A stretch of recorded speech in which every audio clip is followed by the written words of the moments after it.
తప్పు ఉందండి వాడు ఎందుకు యాక్సెప్ట్ చేశారని అప్పీల్ ఇచ్చేటువంటి అధికారం లేదు.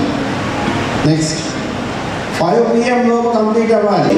3ంటికి బ్యాలెట్ పేపర్ యొక్క ఫైనల్ చేయడం జరుగుతుంది. ఆన్ రిజెక్టెడ్ నామినేషన్ అక్షరాలలోని అక్షరాల క్రమంలో పేర్ల వరుస రాసుకుంటాం.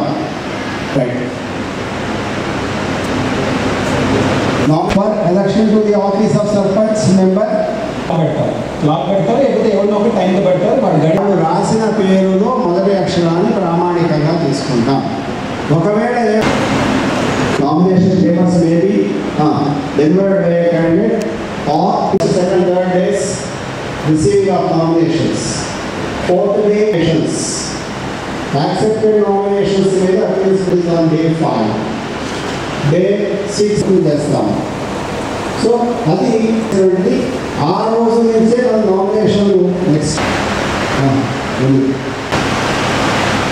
నామినేషన్ తీసుకునేటప్పుడే నామినేషన్ పత్రంలో ప్రతి కాలం నింపబడ్డదా లేదా, ఏ కాలం కూడా డాక్యుమెంట్ దాఖలు చేయాలి. ఎన్ని మంది అలౌడ్ ఉంటారు లోపల మనీ? ఓకే, నోటీస్ ఆఫ్ ఎలక్షన్లో మనం నామినేషన్ ఎక్కడ తీసుకుంటార్స్లో కూడా who is allowed who is not అనేది ఖచ్చితంగా రాసి ఉండని చూసుకోండి. ఇప్పుడు నామినేషన్ మీకు రోజు వచ్చి ఇస్తున్నారు. 3 రోజుల నామినేషన్ మీరు స్వీకరిస్తున్నారు. రోజు మీకు వచ్చిన నామినేషన్లో ఒక ఫార్మ్ ఉంటుంది. అది ఆ రోజు స్టేజ్ 1 వాళ్ళు ఖచ్చితంగా పబ్లిష్ చేస్తూ పంపిస్తూ ఉండాలి. ఇక్కడ మీకు ముఖ్యమైన గమనిక, పూర్తి ఎలక్షన్ ప్రాసెస్లో చాలా వరకు మీకు చాలా ఫార్ములు ఉంటాయండి పంపించేవి.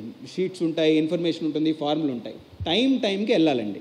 ప్రతి మీ హ్యాండ్బుక్లో వెనకాల రాసుంది ఎటువంటి ఫార్ములు ఉన్నాయి, ఎవరు పంపించాలి, ఏ రోజుకు పంపించాలి. ఒక list of forms to be sent అనేది మీరు ప్రిపేర్ చేసి పెట్టుకోండి. డిపిఓ గారు మీరు కూడా ప్రిపేర్ చేసి ఇవ్వండి. First day to last day until certification of candidate and sending to SEC మన ఎలక్షన్ ఎక్స్పెన్సెస్ అన్ని బుకింగ్ అయ్యే వరకు డే 1 నామినేషన్ నాడు ఏ ఫార్మ్ వెళ్ళాలి, డే 2 ఏ ఫార్మ్ వెళ్ళాలి, డే 3 ఏ ఫార్మ్ వెళ్ళాలి, ఏ టైం వరకు వెళ్ళాలి, ఎవరు పంపించాలి, ఎవరు త్రూ పంపించాలి. ఇది ఇప్పుడే ఒక ప్రిపేర్ చేసి అందరికీ చెక్ లిస్ట్ లాగా ఇచ్చేయండి. మీ చెక్ లిస్ట్ పైన మీరు పేరు రాసుకొని ఫస్ట్ నుంచి లాస్ట్లో ఈ ఫార్మ్ వెళ్ళింది టిక్ కొడతారు, ఈ ఫార్మ్ వెళ్ళింది టిక్ కొడతారు, కొట్టుకుంటూ పోండి. సరేనా? Don't stress about which form is to be sent at what time to whom. Okay, సులభంగా పెట్టుకోండి, టిక్ చేసుకుంటూ పోండి, చాలా సజావుగా మీకు అయిపోతుంది. ఓకే.